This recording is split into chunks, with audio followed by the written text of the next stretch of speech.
Buenas noches, ingeniero Julio Morales. Les saluda Selvin Mejía con el número de carnet 12002888 de la clase de electrónica general.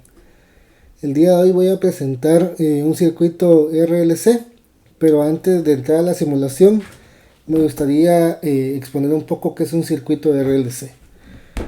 Básicamente representan una categoría fundamental en la electrónica, compuestos por resistencia eléctrica, bobina y capacitor. Estos elementos conectados de manera en serie o en paralelo, pues ofrecen un abanico de comportamientos eléctricos que permiten estudiar fenómenos como la resonancia y la respuesta a frecuencias específicas. Los componentes que se utilizan es la resistencia eléctrica, la bobina y un capacitor.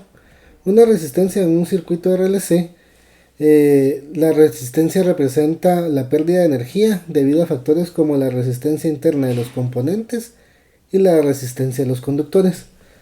La bobina en el circuito, básicamente la inductancia puede influir en la forma en la que la corriente y el voltaje cambian con el tiempo.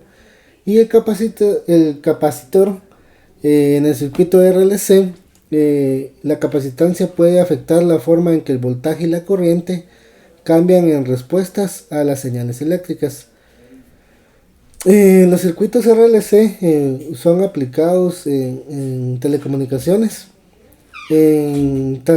básicamente en el tema de transmisores y receptores de radio. Por ejemplo, los circuitos RLC son utilizados para generar y sintonizar señales de radiofrecuencia.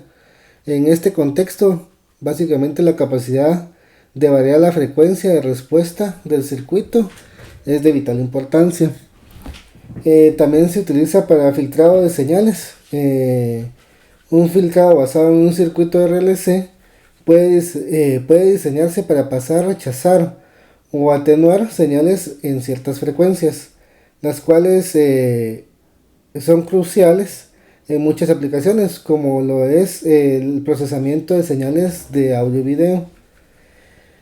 También es aplicable en suministros de energía, y ahí es donde más pues uno lo ha escuchado, que puede utilizarse para reducir las fluctuaciones de tensión de corriente en una red eléctrica, mejorando así la calidad y la estabilidad del suministro de energía. Los componentes que se utilizaron es una resistencia de 350 ohmios, una bobina de 10 hercios y un capacitor de 10 faradios. También se utilizó un generador de voltaje y dos osciloscopios, más el protoboard donde se aplicó el circuito. Ahorita procederé a la simulación de ello, con el cual daré una breve explicación. Al poner a funcionar la corriente, nos percatamos que este osciloscopio que está directamente conectado a corriente, básicamente la señal que envía la potencia podemos ver que es bastante alta versus la potencia que nos podemos ver en el osciloscopio número 2, en el cual este ya está integrado al circuito con la resistencia, el capacitor y la bobina. Entonces ahí nos podemos dar cuenta cómo medirlo y cómo este nos puede ser útil ya aplicándolo a los ejemplos que daba anteriormente. De igual manera, si subimos el tema de frecuencia en Hertz, pues nos podemos dar cuenta, no tanto, vamos a darle un poco menos, nos podemos dar cuenta que sí varía.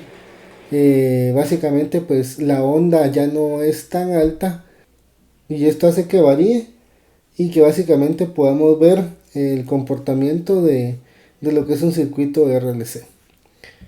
Muchas gracias por lo enseñado y por lo aprendido, y nos vemos pronto. Hasta luego.